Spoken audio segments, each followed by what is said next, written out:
Nix versus Heaton, 1893, by Mick and a little bit of Kagan. The Supreme Court is the cornerstone of the American judicial system, tasked with determining whether or not a law is constitutional. The Supreme Court takes over 80 cases each year. The cases vary from criminal to civil and everything in between, which obviously brings us to tomatoes. A vegetable you think so little about, you don't realize it's not a vegetable, it's a fruit. That's right. Contrary to popular belief, tomatoes are actually fruits due to their seeds being contained within them. Unless, of course, you work at the Supreme Court, in which case tomatoes are vegetables because of an 1893 court ruling. But this was good for Scalia because that meant he could eat as much pizza as he wanted and still stick with his diet. The case was titled Nix versus Heaton. It was brought before the Supreme Court over a tariff act filed in 1883 that required a tax to be paid on imported vegetables, but not fruits. Edward L. Heaton, collector of the New York port, had an action taken up against him by John W., George W., and Frank Nix over a payment of back duties that were paid under protest. Basically, Nix wanted to be paid back for the late tax he paid on tomatoes that Nix collected. The Tariff Act ruled, as previously stated, that there was an import tax on vegetables but not on fruits. So the goal of Nix was to get the 1883 tariff to be changed by the Supreme Court to rule tomatoes as a fruit. And you won't believe this, but the court actually ruled in favor of the Tariff Act.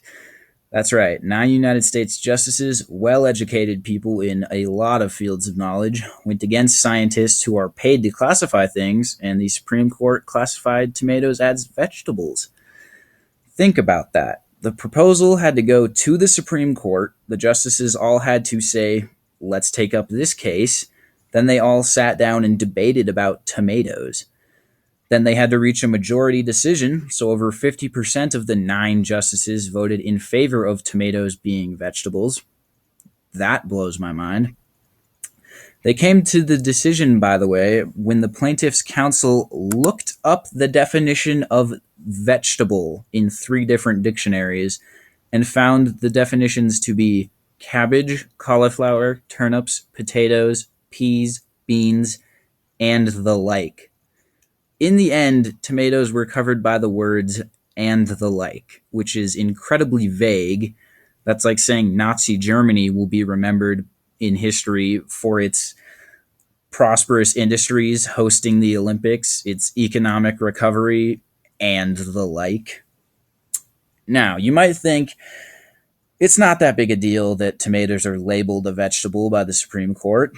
But because of this ruling, the United States school systems can serve pizza to their students as a vegetable.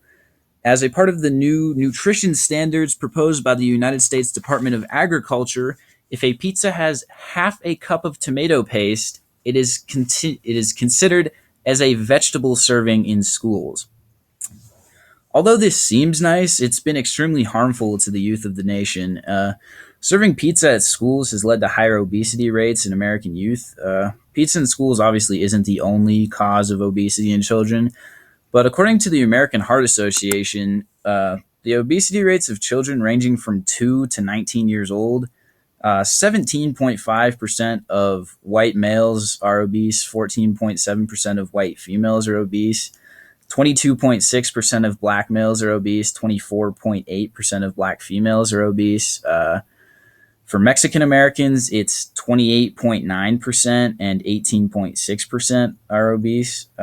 Due to the age demographic of the study, it's safe to say that eating pizza 5 days a week at school is contributing to obesity in America. In conclusion, tomatoes are ruled a vegetable and we can eat them on pizza in school as a vegetable because of an 1800s tariff because some guy didn't want to pay his taxes. Because of this, the youth of the nation is getting to eat terrible food like just greasy pizza that makes them fat. And because of that, we have to take PE to graduate high school.